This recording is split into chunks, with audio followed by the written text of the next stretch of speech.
If you like this podcast, then consider checking out the other great podcasts at metalsharkstudio.blogspot.com.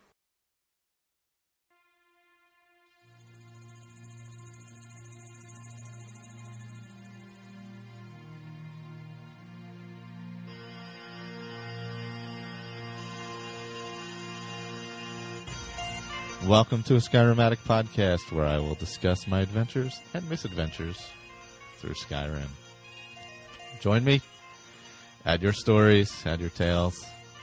Let's get into this thing.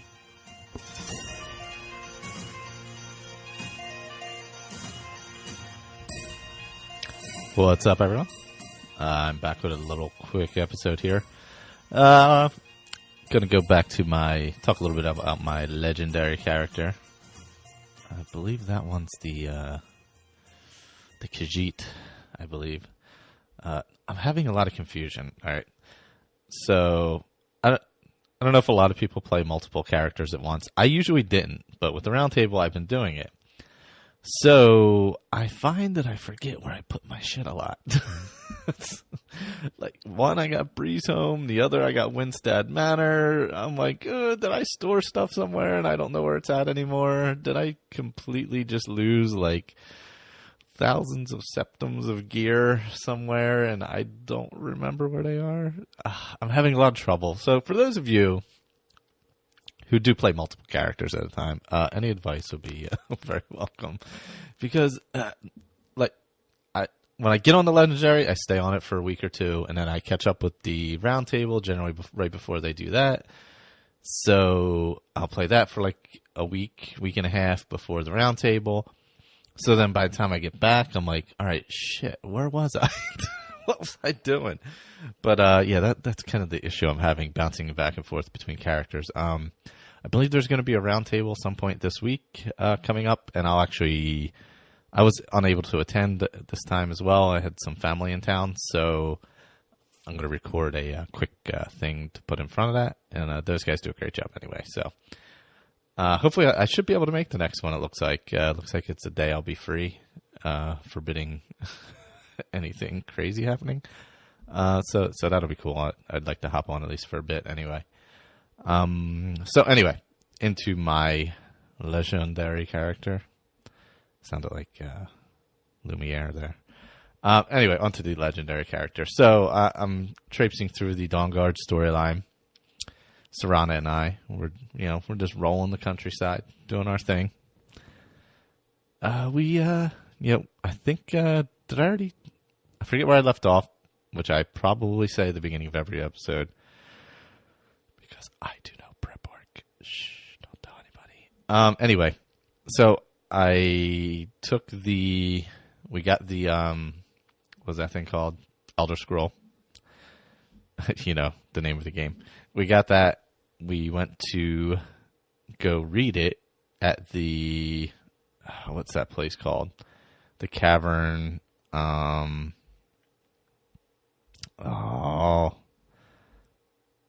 the name of that cavern? I forget. Anyway, we went to the cavern and read it, where all the butterflies are and all that.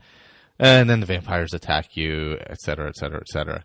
So I've done that, and now her and I are off to get Ariel's bow. So, let me click open Unseen Visions real quick, because that'll tell me. Oh, okay, yeah.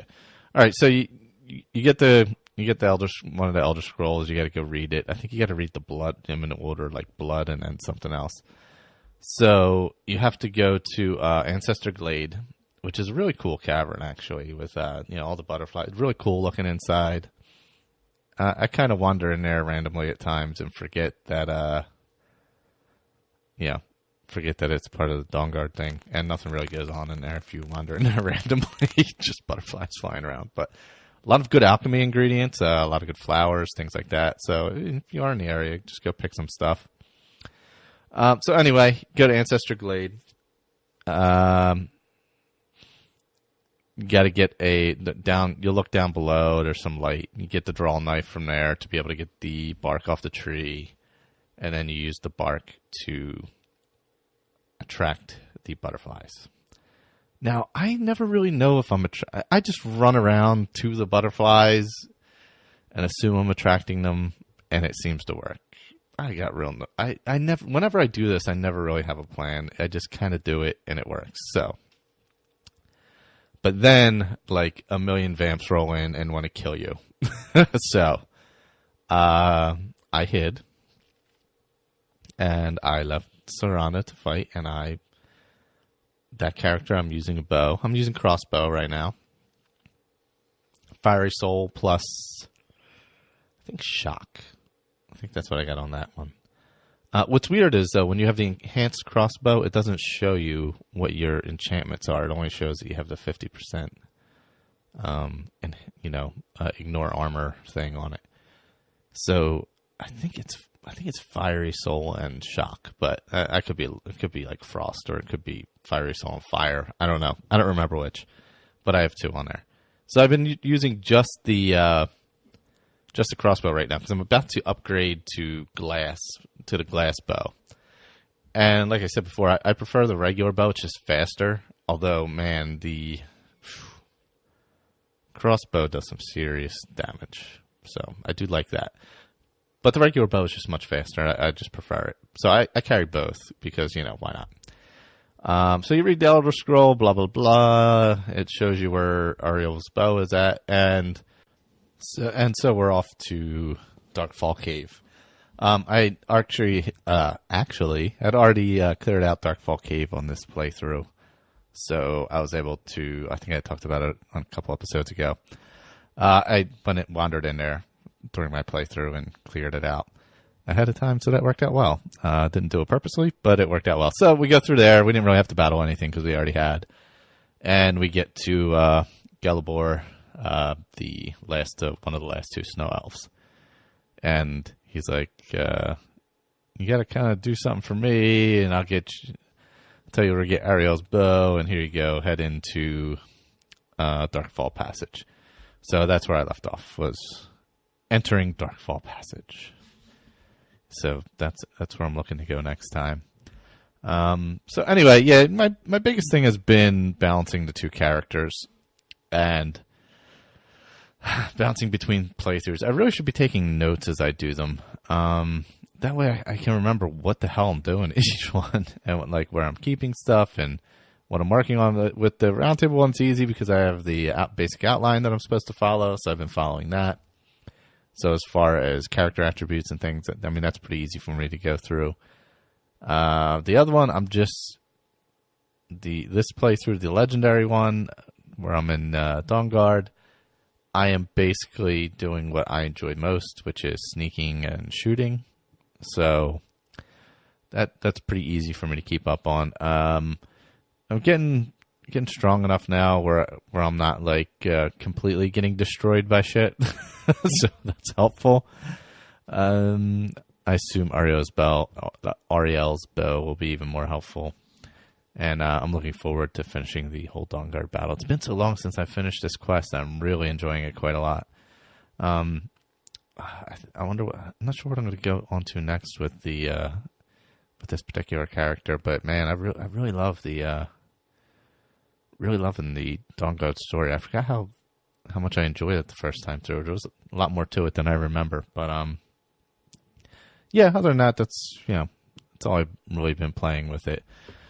Otherwise, game-wise, there was no news at E3 about any future Bethesda games, whether they be Fallout or anything else. Obviously, no news on ESO coming to the consoles, so I will be sticking with the Skyrim for the foreseeable future.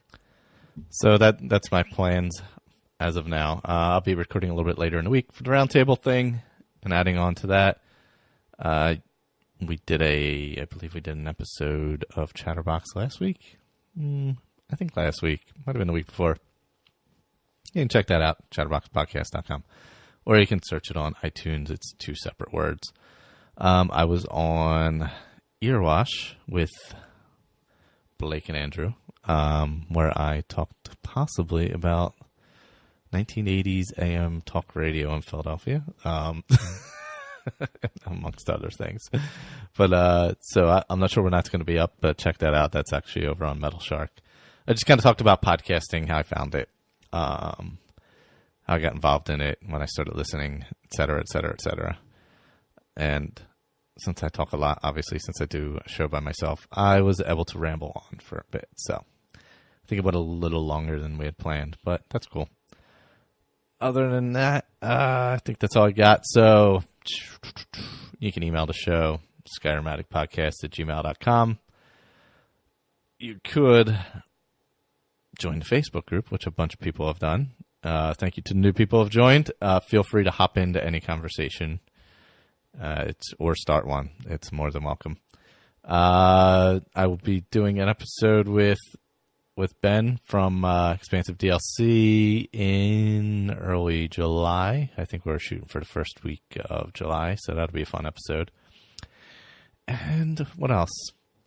Nothing else I can think of right now off the top of my head. If you can, leave a review on iTunes. So I was watching, my son's been watching a lot of Clone Wars. And so I don't know what episode it was. We're blowing through it on Netflix. And they start going underwater in like a sub, obviously not a sub, spaceship, whatever. And I'm like, oh no, they're going underwater. This can only mean one thing. Yes, and that's what it meant. So who is the Jar Jar Binks of Skyrim or of Elder Scrolls? Is there one? Just curious. If you have one, let me know. I couldn't think of one off the top of my head. The Jar Jar Binks of Elder Scrolls. Well, that's it for this episode. Check out the show over at metalsharkstudios.blogspot.com. And there's a Skyrim Addict page there. There's the feeds, all that kind of stuff over there. So feel free to go and check that out, as well as checking out the other shows over there. Later, everyone. Down with Jar Jar. Metal Shark Studio.